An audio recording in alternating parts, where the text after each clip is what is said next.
Welcome to the Junior Giraffe Club, everyone. My name is Leslie Zimick, and my co-host today is Junior Giraffe Club facilitator Shannon. Hi, Shannon. Hello, and it's great to see everybody here. And also, welcome to those of you who will be listening to and watching the recording after the fact. So, hello, everyone. I'm joining everyone from Ontario, Canada. And I'm joining from beautiful British Columbia on the west coast of Canada. Mary Dagg, Ann Dagg's daughter, and the CEO of the foundation is with us today as well. Hi, Mary. Hi, everyone. And we have Vela Makundi, who is joining us from Tanzania today. She is our facilitator in Tanzania. Hi, Vela. Hi, everyone. How have you been? Good. She is the Ann Dagg Education Coordinator for Wild Nature Institute. She visits local schools and teaches them about giraffe conservation. We recently hired a new education coordinator, and her name is Gloria. How are things going with Gloria and everything in Tanzania, Vela? Yes, everything here is really good and it's very hot. As I've said earlier, you can just see it's dark and sadly we don't have power in their house tonight. So it might take a while. So you will just see me on dark. It's a little bit dark here. It's 1:04 right now. It's 7:04 p.m. Okay. So things are good, but Gloria is doing pretty good. We have been with Glory for 7 months this time around, and we have added like 6 more schools since I've joined the program. Yes. So right now we are having about 18 schools, which are primary schools and secondary schools that we are teaching kids about conservation, like what the good practices that can help protect giraffes and other wildlife. So we have 6 more schools. And this year around, we are planning to add like 4 more schools. We have started talking to the schools about the program, and the demand is very big. Like every school want us to do the program. Oh, Then wonderful. we also managed to establish 2 more nurseries, 3 nurseries that are to be planted around we have the national park, which is called Tarangire and Manyara ecosystem, where there is a big demand of trees because this place has been used as a corridor for wildlife migration. So we are planning to plant about 300,000 trees this year, this month. Wow. Yes, yes. Wow. So with So Glory, things has been much easier. good. Yes, Good. and And we have 2 more interns. I think maybe on the next meeting they will join us and you get to see them. But we have a very good team, and yeah, the program is doing pretty well this far. yeah, And love it. thank you for the support. Thank you, as you mentioned that, like, thank you for the support you've been giving us for all this time. It has been 4 years. This time around, this year, we'll be having like the fifth year Wow. since I joined the program, and we can just say that it's doing pretty well. We Yeah. have a lot of success that we can tell. Yes. Oh, fantastic work, Vela. And everybody, Vela's amazing with the kids. She knows giraffe. And one thing that was a huge bonus is she's Yeah. phenomenal gardener. She knows how to plant them, she knows how to grow them. And the beauty with the trees is a lot of times they'll have fruit. She teaches the kids how to plant. Then when they grow up, they can do their own planting. Like she's the total package. We love you, Vela. Thank you. I love you too, guys. Yes. And thanks so much. And today we have a special guest speaker joining us from the University of Manchester in the United Kingdom. But first, we're going to talk to one of our facilitators, Samantha Beal. Now, a while back, Samantha created a very cool map for us, and she's going to show an update that she did to us and tell us how she created it. But before we dive into that, Samantha, maybe you can tell us a little bit about yourself and what you've been doing lately. Yeah, so that's actually the first slide of my presentation. So I'm going to get this queued up for you guys.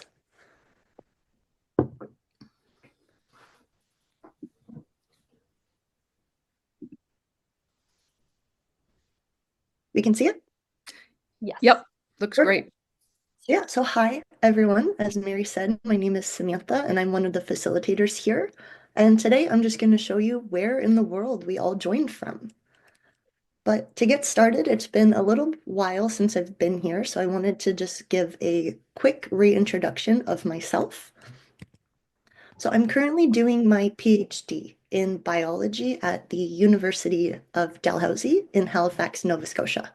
But Nova Scotia is not where I'm originally from. I'm actually from, my hometown is the city that Anne used to live in. So we can see on the map that I moved across Canada to go to school and am now in Nova Scotia, which is this red province on the map. And if we zoom in, we can see that the city I'm in, Halifax, is right on the ocean. And that's really lucky for me because my research interest is fish. I'm interested in assessing all the different fish that live in the province of Nova Scotia.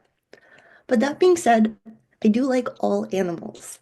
And I was very fortunate to be able to spend about 5 weeks in Tanzania a decade ago. And there I got to see giraffe in the wild, including these two silly ones. And I've been a member of this club because Dr. Dag was a really, really big inspiration for me. All of her work with wildlife biology and for women in science. And I was very fortunate to get to spend some time with her. But that being said, I'm here to talk to you guys about where in the world we all are. And so before I show the map, I'm going to walk through how I made it. So the first step was we had to know where in the world you all are. And so that was part of the registration process. If you and your family were comfortable, you shared what city and country you were in. So that's great. We know where in the world you all are. But is that enough to put it on a map? Unfortunately, not quite. There's a few more steps. So we have to get what are called coordinates. We have to be able to assign numbers to those city names that you're from. And this is possible because people far older than me, they split the world up. We can see here, it's like they put a big net over it. And so we have numbers that go up and down and side to side. And so we can use those numbers to pinpoint exactly where in the world everyone is. And so I just went onto Google and I turned these city names into numbers because that's what the computer needs. Next up, I had to use a special program to tell the computer what I wanted to do. And that's because computers speak a different language than we do, and certain programs let us interact with them. So this is what the program I use looks like. It is a bit overwhelming, but once you know what you're doing, it's not so bad. And this is what it looked like when I told the computer to give me a map of the world. And that's what it output here. So we took that circular world with all the grid marks on it and just flattened it out. I then took those coordinates from the cities that you all provided, and I put those into the computer. And then I was able to put the coordinates on top of that map. And so that's what we're seeing in the bottom here. And so now we have a map, just 3 steps, not so bad, right? And so if we zoom in, we can see we're pretty well distributed around the world. And just for a quick comparison, this is the last time I made a map over here. So this is November 2023 and February 2025. And just quickly looking at it, is anyone able to tell me any differences between the two maps?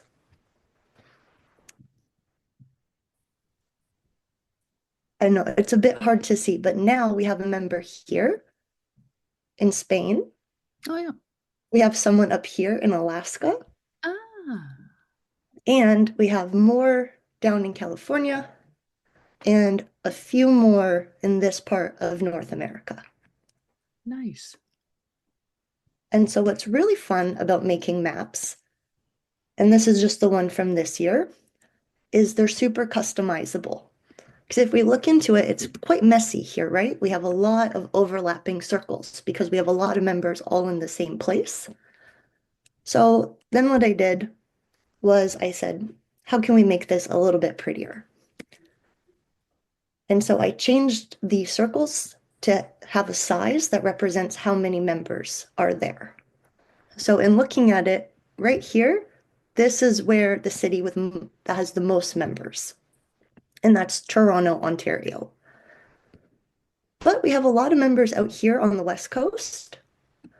We have a lot of members here in this part of the UK. And then, of course, we have our members here in Tanzania, including Vela.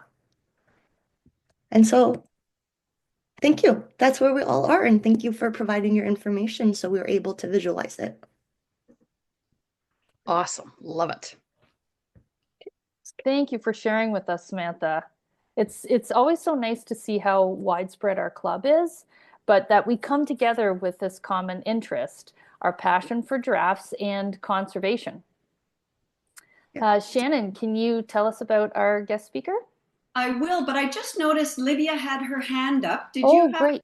a question for Samantha, Lydia?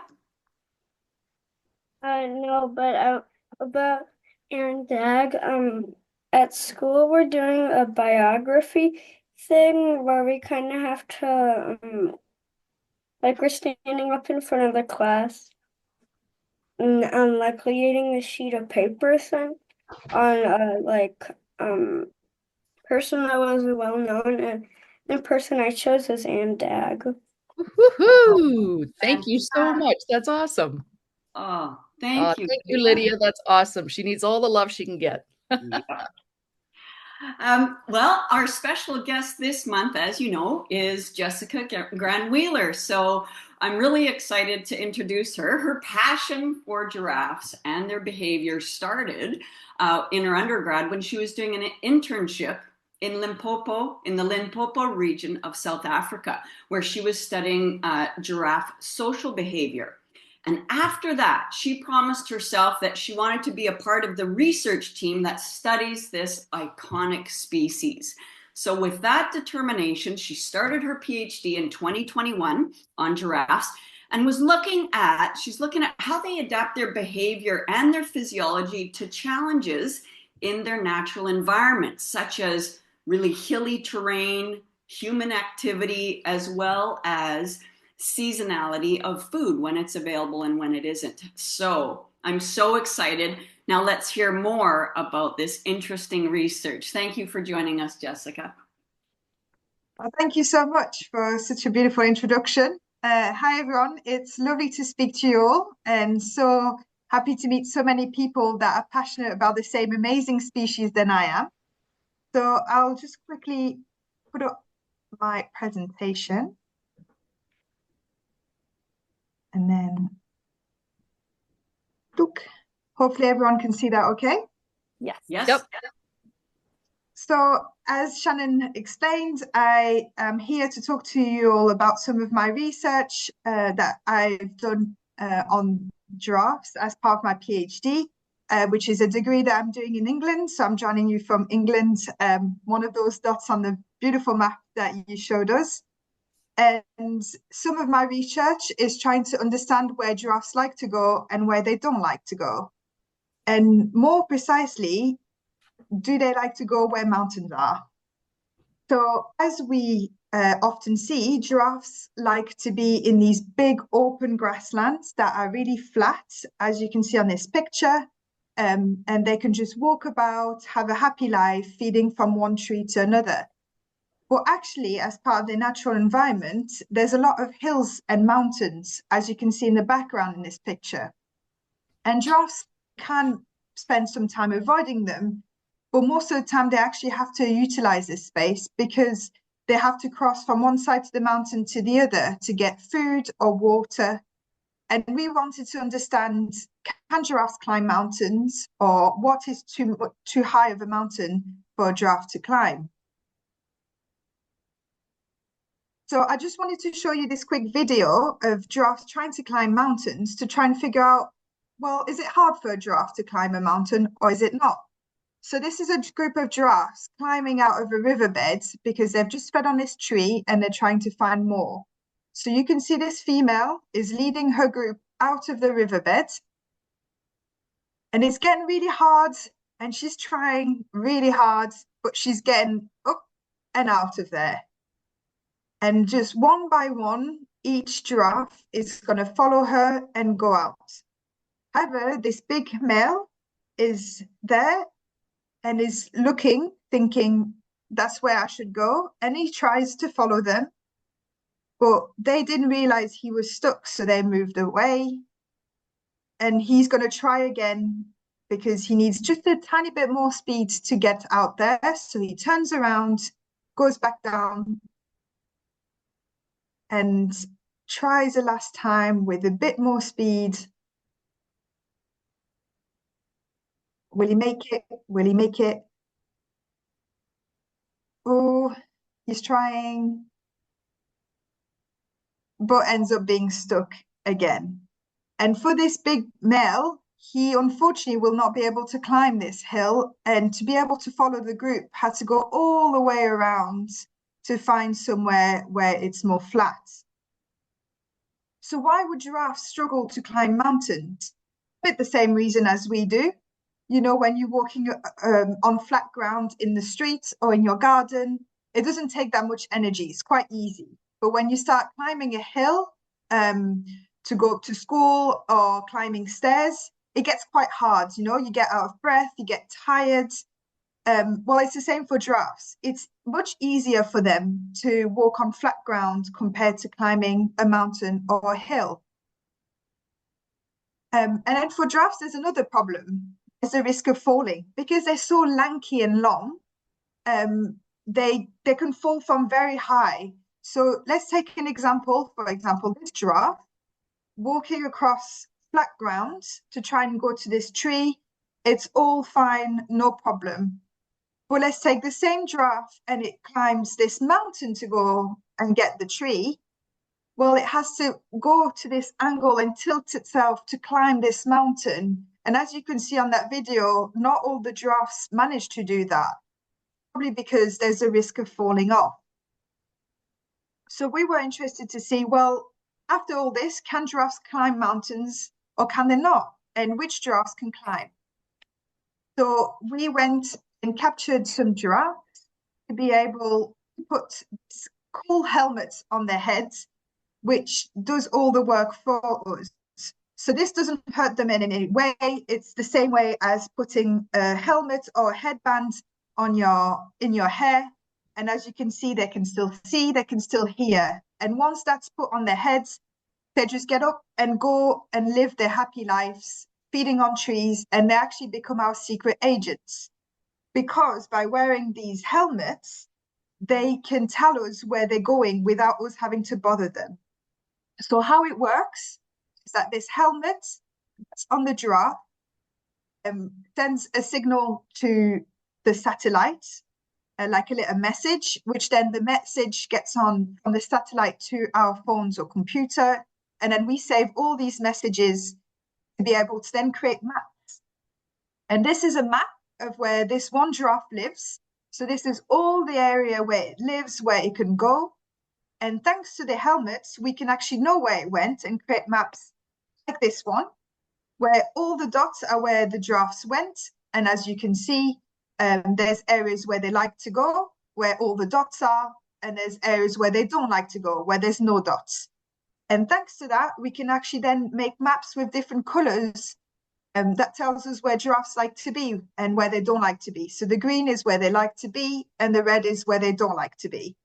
And in our case, we were interested, well, where they don't like to be, is that where because of mountains, or is it because there's not enough food, or because of other reasons? And it turns out if we draw all the mountains, it matches exactly where the giraffes don't like to be. So thanks to all the messages that we collected from giraffe helmets, we can then say for sure now that giraffes like to go on flat ground. When it's all flat, they're very happy. They can walk around freely and feed on trees. When there's only a small mountain, they're still happy as long as there's trees on top they can continue using that space and live happily. However, when there's a big hill or a big mountain, giraffes are not happy at all to go there. They do not go there, probably because it's too tiring, but there's also a big risk of them falling. So it's actually quite important for us to note now that giraffes don't like to go where mountains are, because then we can look at maps of where they are in the world. So giraffes live in Africa, in different countries in Africa. This is a map of Africa, and each of the colors is where giraffes like to live. And we were then interested to know, okay, well, we know where they live and we know they don't like mountains and hills. So can we potentially say that there's actually places that we think they like to live, but they don't like to live anymore? We did that for countries like Tanzania and Namibia, which there's a lot of giraffes there. And in those countries, there's a big, big space, up to 1 million football pitches. So imagine one football pitch, you stick 1 million of them together, and that's how much space that we think giraffes use in those countries, but they actually don't like it because it's got too many mountains or too many hills. Similarly to places like Kenya and South Africa, you have up to 4,000 kilometers square. So for the Canadians out there, I try to put hockey rinks because maybe that's more imaginable for you. But that's 2.8 million hockey rinks together. That's a lot and a lot of space. So in those countries, the landscapes look like this, where they have flat ground, but there's also some mountains. And we just need to understand that in those countries, the giraffes are happy in some spaces, but not happy in some other spaces. And then in other countries like Niger, Botswana, also have a lot of giraffes there. It's not so much of a problem. There's only 3 kilometers square, which is only 420 football pitches, which I know sounds still quite a lot, but compared to 1 million is not that much, because those countries are quite flat, at least where the giraffes are. So giraffes overall quite happy there. So it's important to remember after all this that actually giraffes can't be everywhere. And we now know that things like hills or mountains make giraffes not very happy and they don't like to live there. So it's important for us to remember when we look at giraffes in their natural environment and where they can go and like to be, because we now know that mountains is an important aspect of where they don't like to be.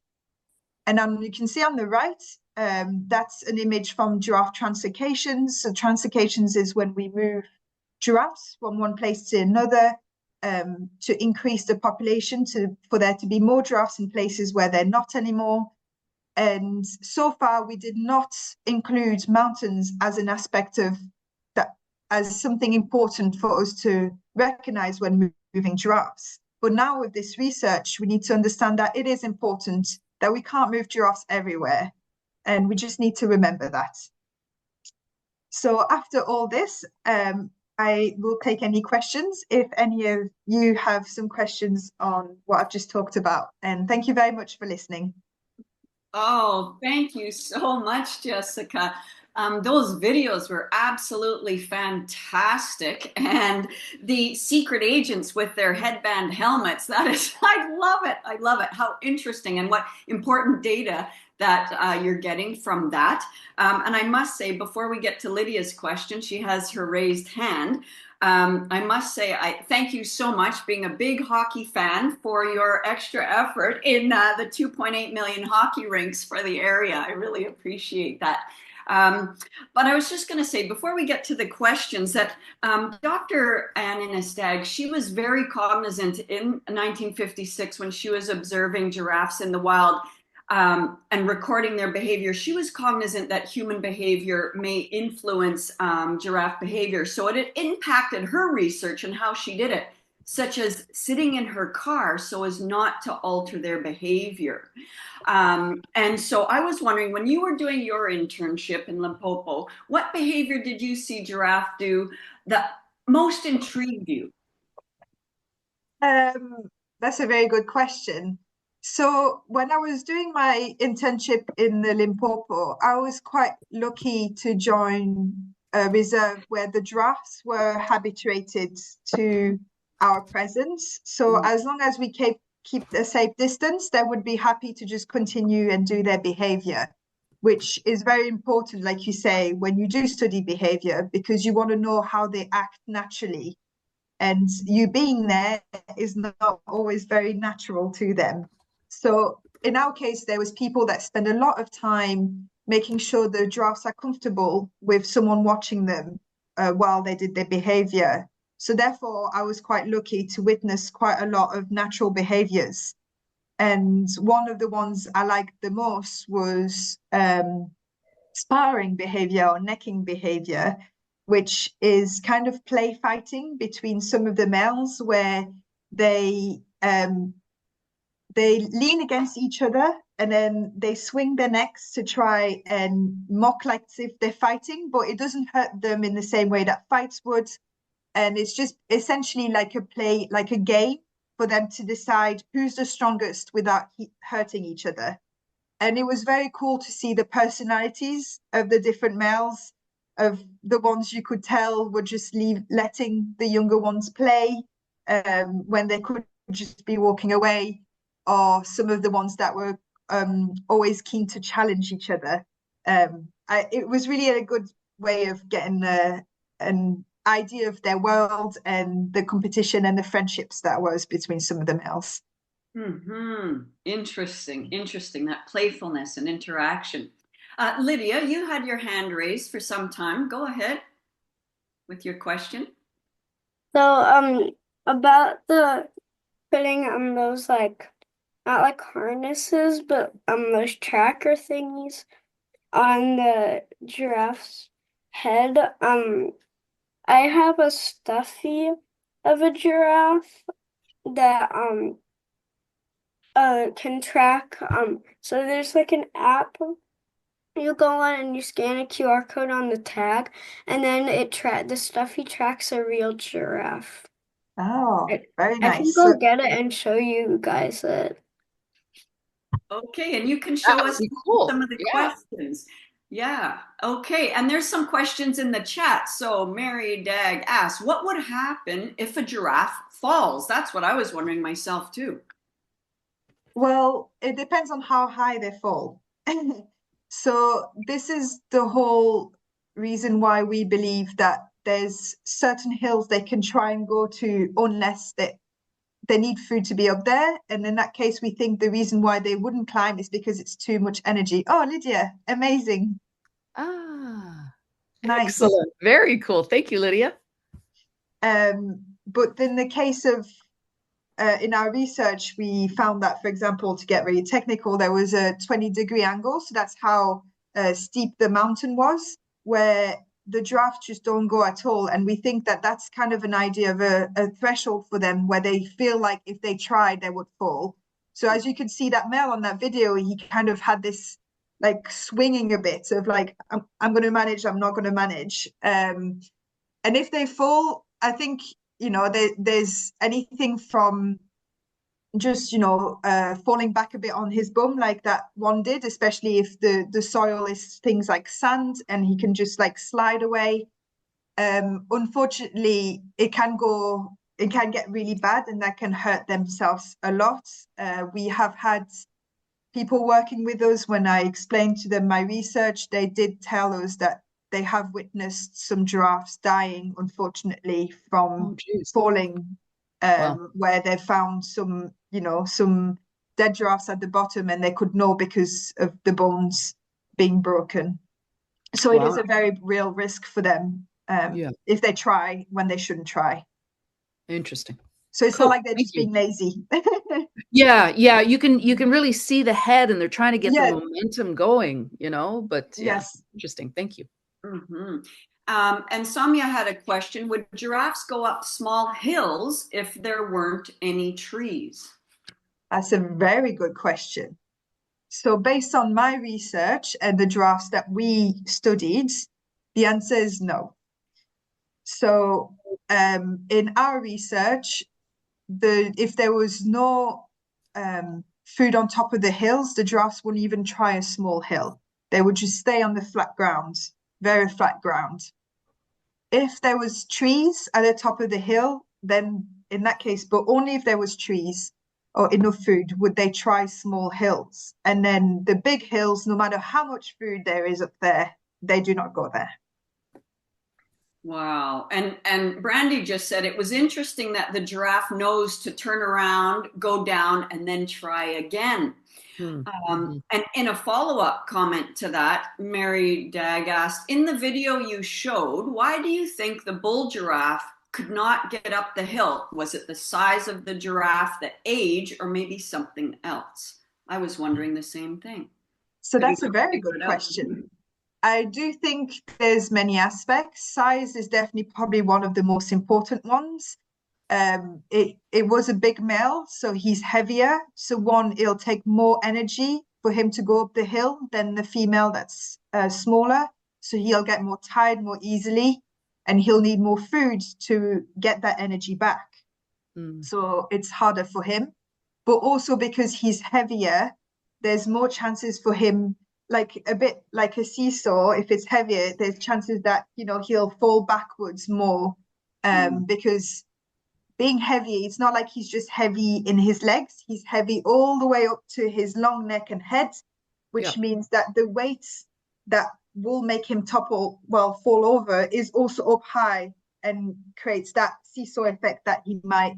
Whereas the female being shorter, not very much, but still very long as a giraffe, but shorter, means she's closer to the ground and probably can move a bit better. I probably also believe there's a certain aspect of personality. Some might be more risk takers than others. But in this video, it's definitely probably more linked to the fact that it's a big male versus some smaller. As you saw on this video, there's a baby as well. You know, that is lighter, probably can sneak up, follow its mum. Yeah, I think it's mostly a size effect. Interesting. Okay. All right, thank you.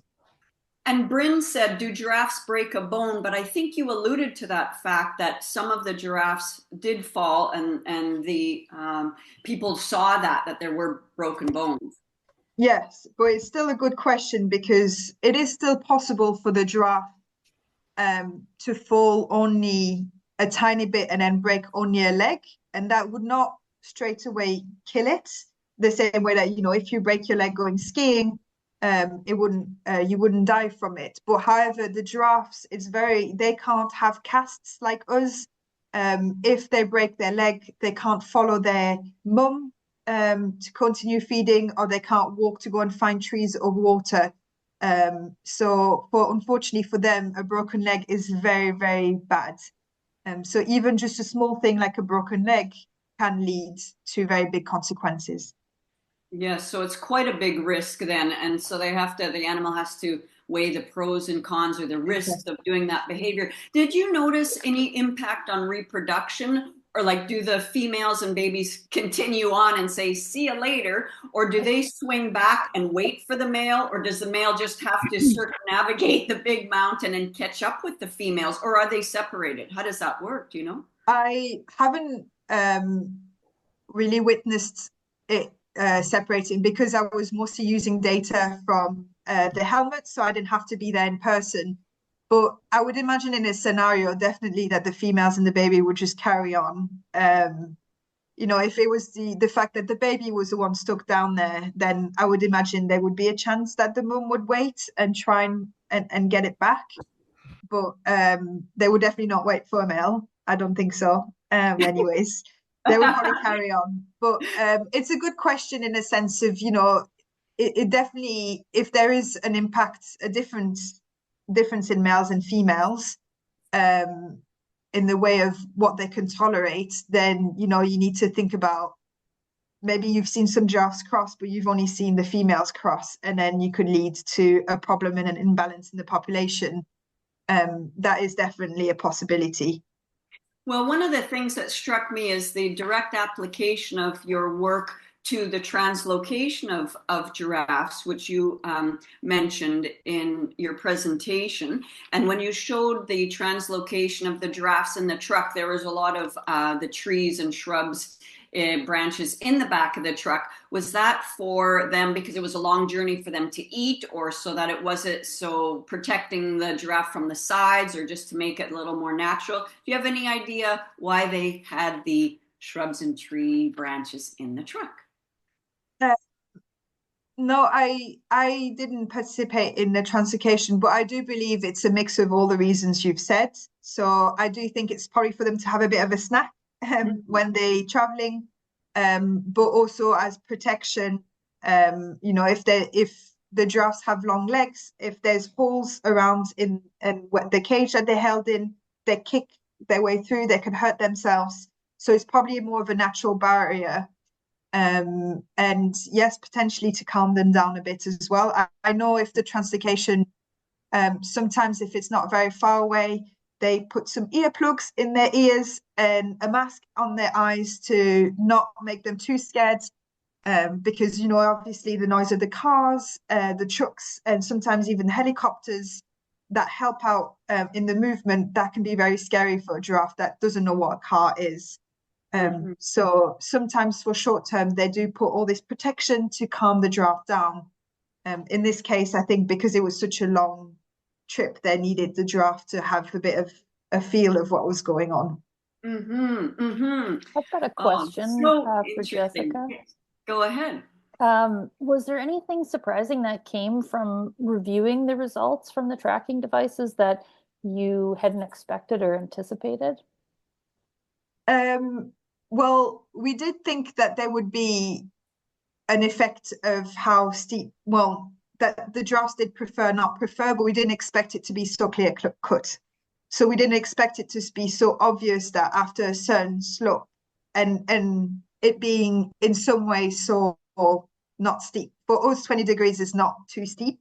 But how much that for a giraffe is just a no-go. And for me, as a passionate about giraffes, it's in some way good for me because I'm currently doing research, but I'm still very impressed of how we're still discovering such important aspects of their daily life and limitations to their what they're like in their environment and not like, when, you know, we're still actively trying to conserve them, and they're such an iconic species that for me it's incredible that we're still discovering things so important as they can't climb mountains.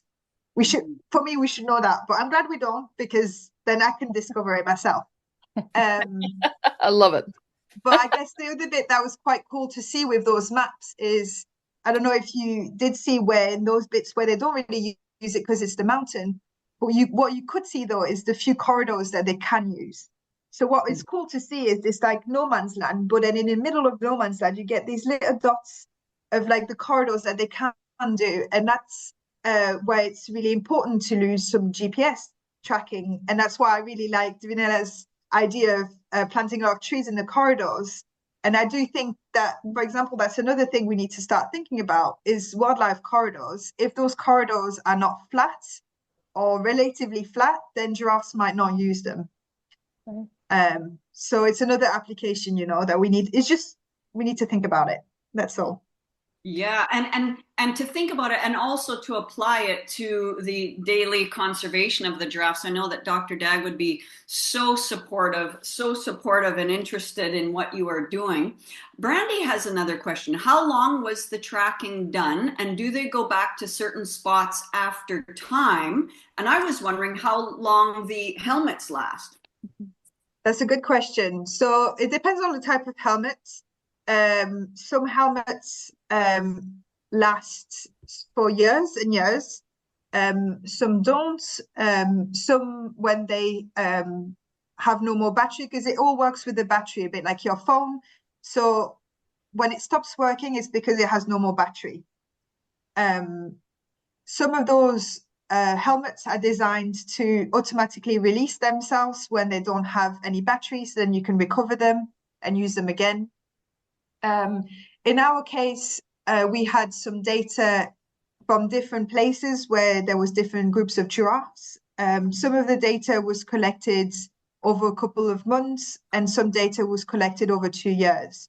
And in that case, the longer you collect the data, in a sense, the more signals you get from these helmets, the more you can tell where their favorite spots are. And indeed, there is places, as you could see on that map, there's those two grassland bits where you see lots of plenty of dots. And in that case, you do know that, you know, the giraffes do like it there. And you probably would end up seeing as well some hotspots around some water sources and things like that. And this kind of data can also be used to figure out if giraffes like other things, you know, things like, are they disturbed by the fact that there's humans there, or, you know, how they like in captivity or in rescue centers. You can decide on which kind of food they prefer if you put two different types of feed up and things like that. So Mary it has. Dag, sorry, go ahead. No. Mary Dag has a comment. Go ahead, Mary. I just wanted to say, Jessica, that it's amazing the work you've done, because we work with another group called Wild Tomorrow, and they go in and they purchase land that may be used for other purposes, so farming or something like that. They purchase the land and then they allow it to go wild, and then they bring animals such as giraffe to live on the land, and they call it rewilding.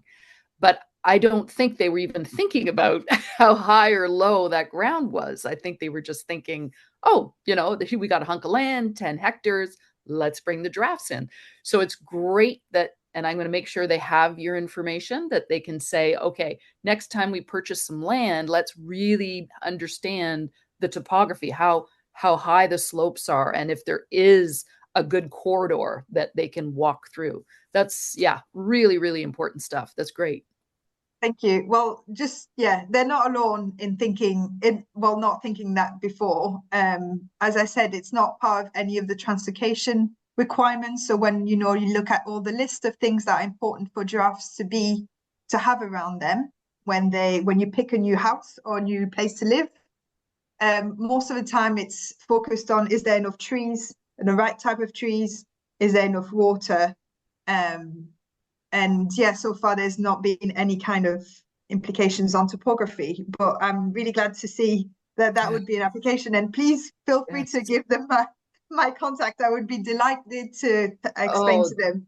Yep, that'd be fantastic. Yes. Do they work in rewilding places with, it's fenced, I'm guessing, the properties that they buy, or? Correct. Yes. And one of the things they're doing right now, they're in the northeast part of South Africa is where they're based. And one of the things they're doing is buying some stuff that's contiguous, I think is the right word, side by side. And then they're going through and dropping the fences to allow the animals to cross. Amazing. But I never even, you know, just because we've been there, and I was sort of thinking to myself, oh gosh, they're opening up the fences, but are they making sure that that corridor is not too high? So as much as you want the giraffes to crossbreed and get a nice spread of the genetics, you know, they got to make sure they can walk back and forth easily. Exactly. And, you know, just things like if your reserve was a bit smaller, things like if you put the giraffes one place and then put your water source on the other side of the mountain, well, you need to make sure giraffes can get there. If not, you might have giraffes that suffer and struggle to find water. And you think, but why? It's right there. It's on the other side of the hill. It's just on the other side. Very, very practical aspects to your work. And Fred would like to point out some key aspects of the video that are worth pointing out. Go ahead, Fred. I can wait till everybody's done with their questions. I just wanted to be sure that that Jessica can still share the video. So she doesn't remove as co-host, go back to the video, but I'll wait until everybody's done asking their questions and I can go ahead and mention what I have in mind. Okay, Lydia has her hand raised, or is that a new hand raise or an old hand raise? Lydia, go ahead.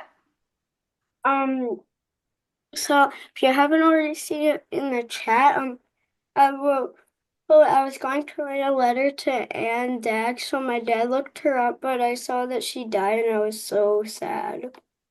Yeah. Well, you know, Lydia, if you want to write it to me, I would love that because she was my mom. Okay. I will write to her. Yeah. Can I give you my address? I'll send you my address, okay? Okay. I would love that. Thank you.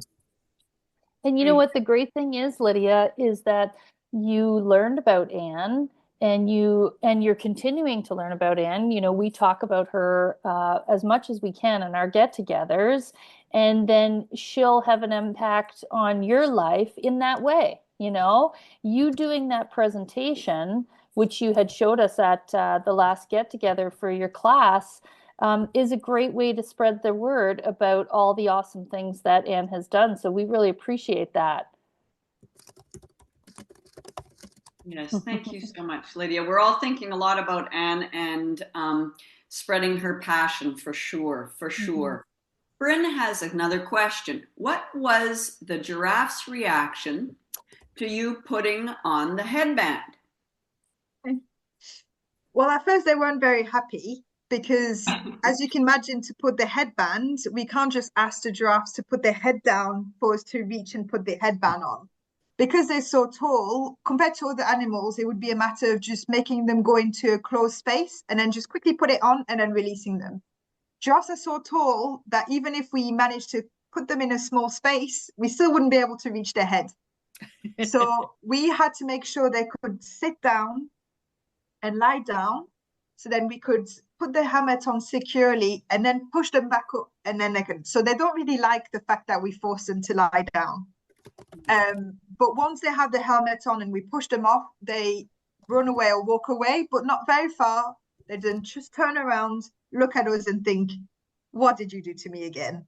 And that's about it. Because we do see it on the data. That's a good thing as well, is with all the dots, you can see, right, after I've put the collar on, does the giraffe go somewhere very, very far away because he got scared? And in that case, I shouldn't do it again. Or did it just go a bit far away for it to say, please leave me alone, but then stayed in the area later? And then we could see that actually they didn't really have a behavior of completely leaving and avoiding this area again. So in our case, again, we worked in giraffes that were in fenced areas, but still there wasn't too much avoidance. So I think they're fine once we leave them alone. Remarkable, remarkable. And I was also thinking in terms of the 20 degrees and whatnot. So not only does it have application, your work has application in the natural environment, but even for the environment that they set up in zoos or rehabilitation places and conservation areas, that they would be using your information as well as to what's most appropriate. Well, exactly. I mean, the good thing is that most zoos already know, they already just out of ease, most of the animals live in like flat areas, apart from obviously, you know, things like monkeys that they like to put trees and things to climb. But it is quite a good comment, because it could be as easy, instead of putting fences, which I'm sure because of the government you would still need to, but it could be simple as around the giraffe area to just put a very steep slope, and that's it. Giraffes can't get out.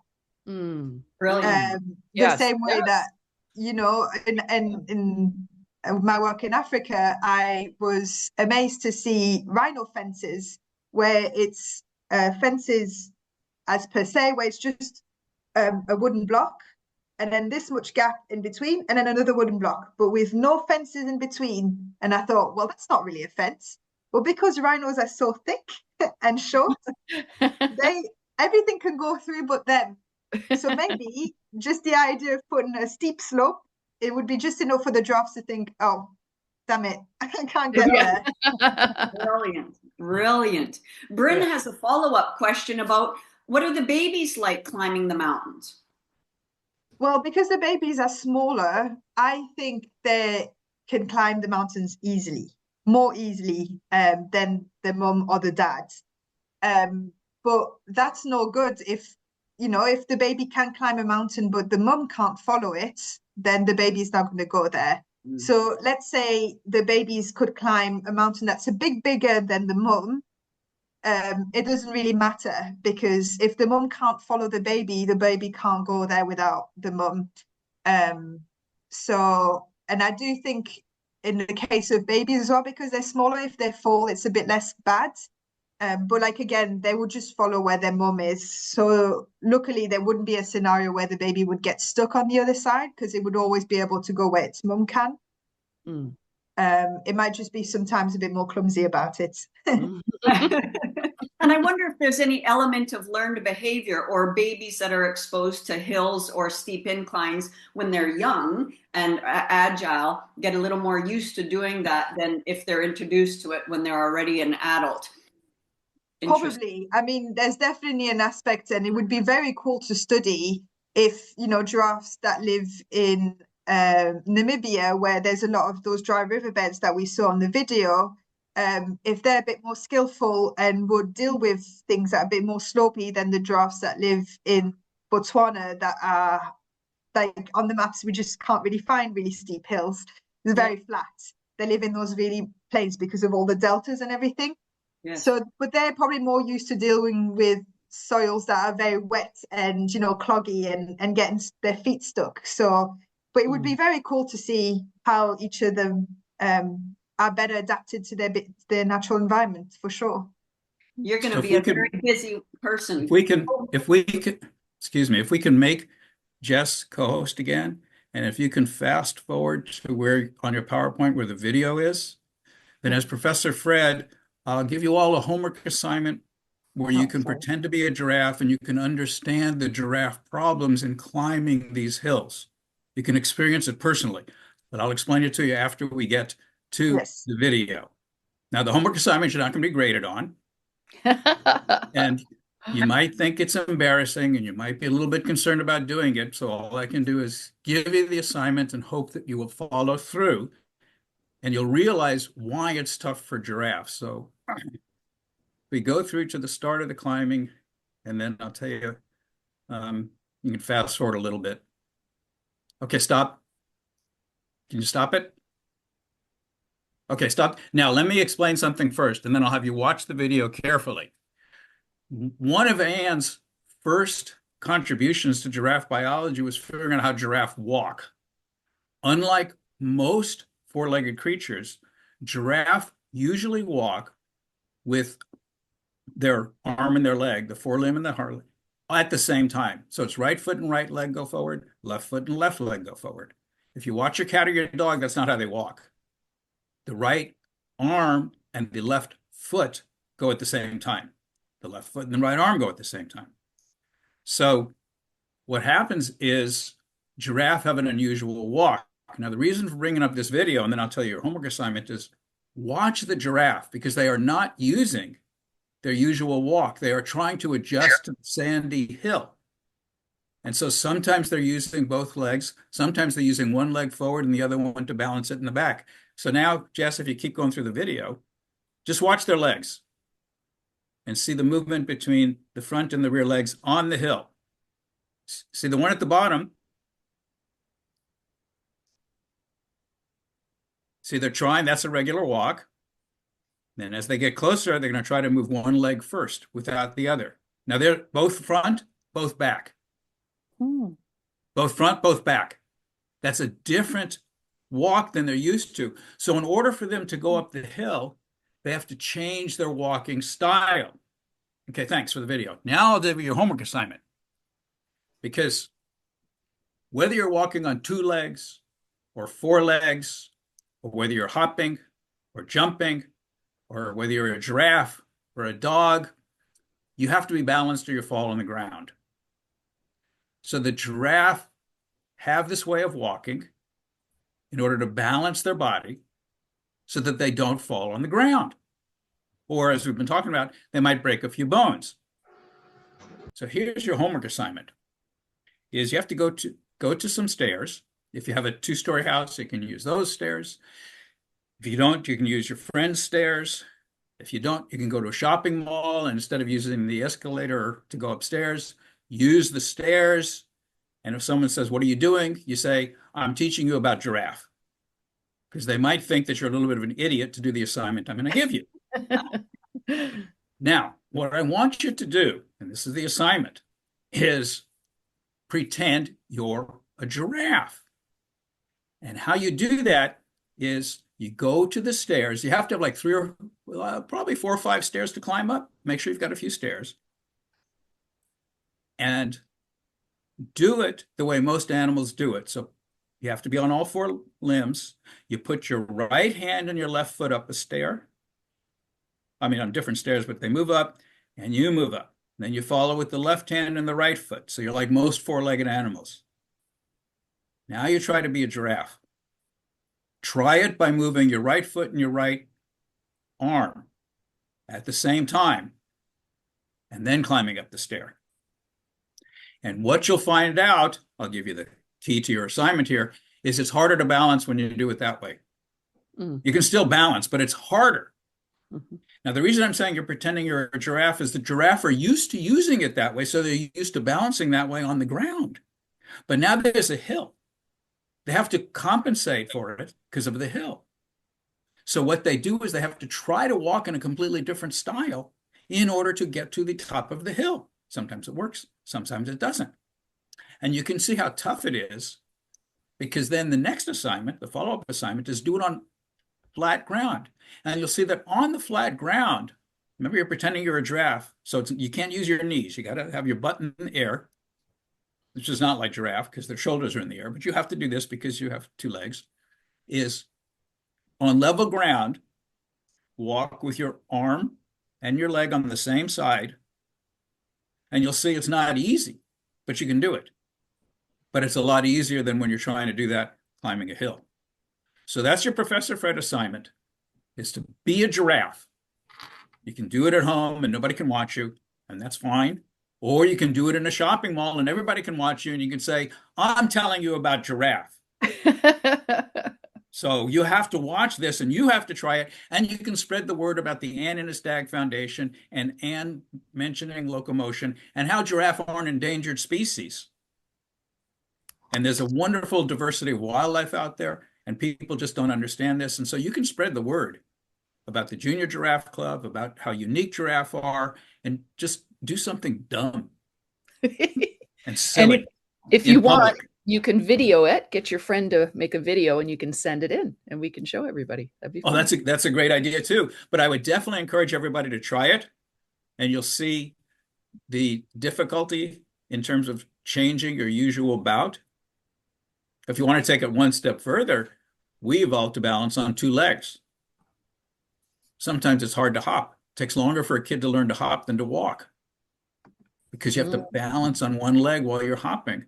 And then you can take it one step further and you can do an exercise called the flamingo to keep your balance. And essentially try standing on one leg with the other leg like this, so it's resting against your knee, and see how long you can stand. You have to really adjust your balance there. And that's important if you're a terrestrial, a land-dwelling animal. You've got to be able to somehow maintain your balance, walking, running, climbing up a hill. It's really important. So anyway, it's a great job, Jess, and the video is perfect because it's a great example of how they have to adjust their locomotion because of the terrain, and gets back to some of the things that Anne found about the giraffe body and how it is a lot different from many animals, but they're still doing okay. Well, they were until now. They're an endangered species, but right. All right. Sure. Thank you very much, Fred. That was a nice addition for Jess's talk.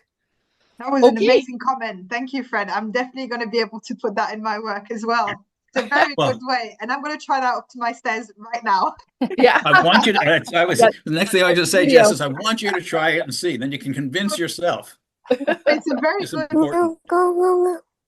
And in fact, that's what I'm going to be doing right after this as well. And Jessica, we know that you're going to have great success and contribute so much to the scientific world and the and that application of your data to help conserve giraffes. And so all the best in working with your secret agents. Thank you so much. Yep. Yes. Thank you so much. Thank you. And unfortunately, we've run out of time. That was a great session. Lots of great questions. So we want to talk about our next meeting is coming up on Saturday, March 22nd. And our special guest speaker will be our very own club facilitator, Caitlin Taylor, who's actually on the call now. Have you ever wondered what happens when a giraffe hears a human voice or the buzz of a drone? Get ready to discover how these tall, gentle giants react to the sounds we make. Join Kate as she talked about her research studying how human noises make impact on giraffe behavior. So thank you, everybody. Thank you to our speakers, Jess and Fred. And also our facilitators, wonderful presentation by Samantha, our volunteers, and of course our members. And one last thing before we go, we'll do our official Junior Giraffe Club sign-off. So we need everybody to unmute. So you're going to be, everybody's going to be able to hear you. And you're all going to say, "Long live giraffes," and I will count you down. So if everybody can unmute now. Okay, so let's get ready. So we're going to do 3, 2, 1. Long live giraffes. Woo! Thank you, everybody. Great meeting. Thank you.